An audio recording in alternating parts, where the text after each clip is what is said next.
Hey folks, Bob Desmond here over at the Contrarian Trader, and welcome to a another brief commentary, I guess, from heaven, which is Tuscany, one of my favorite areas in the world. I've fallen in love with Tuscany. I mean, I can't say enough good things. The area I'm in is just outside of a town called San Gimignano. I've finally gotten used to saying the name, and hopefully you could see it in the background there. And there's a church that has bells going off every few minutes, or half hour goes off one dong, and then on the hour you get your appropriate number of bells that go off. But it's just so comforting. It's beautiful. It's just stunningly beautiful. Anyway, so I left on vacation. We had lightened up on some short positions, and I haven't been as focused as I normally would be on the markets because it's a workation, and I was kind of surprised by the breakout in the markets as aggressively as they have broken out. But in my last recording, I said, which way is the market going to go? I don't know. I don't know. It's the most honest answer I could possibly give, because I could give you every reason in the world why the markets should go down and go down pretty rapidly. The fact that you have yields, Fed rate hikes, which have not flown through the rest of the economy from last year, and those have yet to hit. Those have yet to hit. And the other day, I'm looking at the futures in the States, and then I'm looking at the open, and I'm saying, man, what's driving the market up higher today? And I see an article that comes out from, it's on Zero Hedge, David Tepper, talking about the fact that AI is going to basically increase margins on the part of companies because they're going to reduce headcount. And I thought it was the most stupidest reason to take the market up, if in fact that's the reason why they took the market up. I don't know. But if they did, the question I pose is that, okay, so you're going to take the market up higher on fatter perceived margins. My question is, if you have people losing their jobs and you have a horrible education system in the United States, well then, who's going to buy the products? And the reason why I bring up horrible education system is that you could make the argument that you're going to need more computer engineers, you're going to need a lot more maintenance of these systems, and that will bode well for many people. The problem is that the U.S. education system is broken. Broken. We may import engineers from Pakistan, India, etc., Asia in general, but and all competent, very, very good. But it's certainly not going to help the United States consumer. So I'm torn. I look at the markets through a very simple lens. I look at the markets at a PE ratio on a trailing basis that is near 30 handle again on the S&P 500. Technically, the markets look great. I look at the charts, I'm saying, wow, the markets look great. And then when I take a look at the reason why I was bearish on the market, which is the breakout on the yield curve, I'm looking at, and you're looking at it right now, is the yield curve has pulled back, still holding the breakout on a monthly time frame, on a weekly time frame, but it's pulled back. And if you get a pull back on the yield curve, you're going to get a rally in equities. It's just the way it's going to be. So the flip side to that is that you have one trading day left to go in the week, which is today. It's mid-afternoon here in Italy, but the markets in the U.S. are going to be opening up for it pretty soon, a couple hours, and this could easily flip upwards. So while I do believe that the path of least resistance at current, despite my bearish opinion on anything, I believe that the path of least resistance is to the upside in equities, just simply due to the price action. And volume action hasn't been great, it hasn't been horrible. Therefore, the path of least resistance is to the upside. Do I want to go shorting more right now? No. No, it's not time. The markets are going to send us a signal. So let's go over a few charts.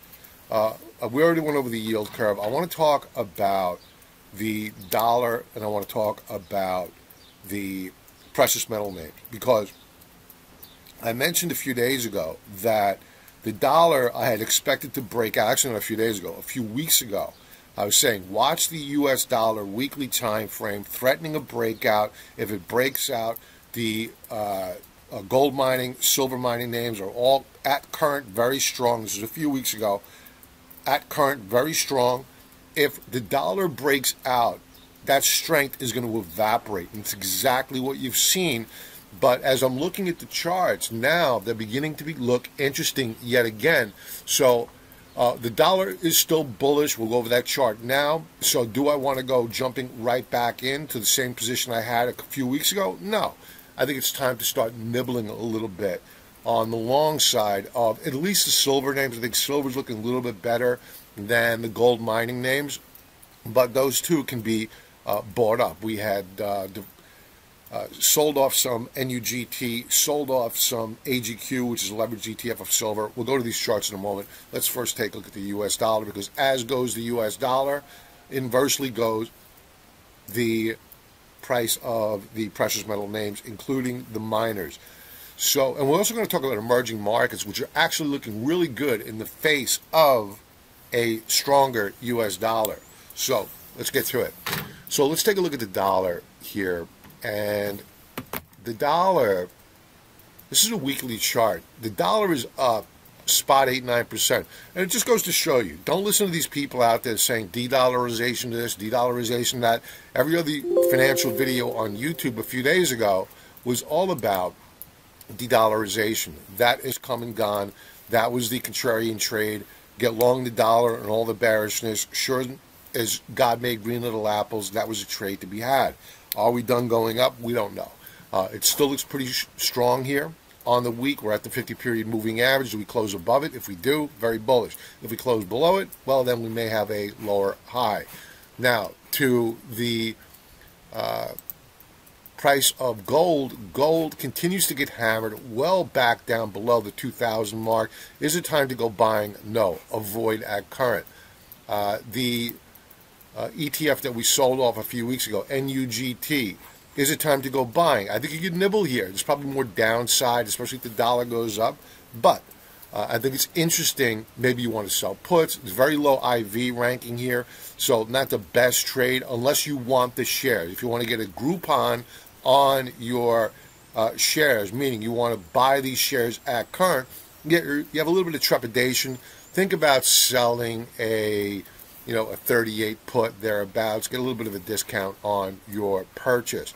But we are nearing oversold levels, but we can go lower. Interesting trade though. Silver, where is silver? AGQ. So you can see that we had a bit of a reversal bar here. Pretty oversold. I'm liking it. I think we're going to start nibbling more probably today, assuming that we don't put in a new lower low. I'm going to be watching the 4-hour charts.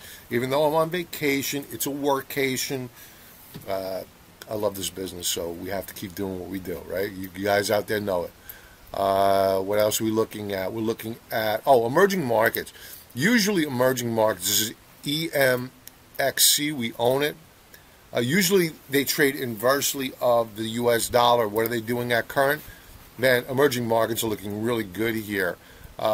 Bullish reversal bars, putting in higher highs despite the strength of the U.S. dollar.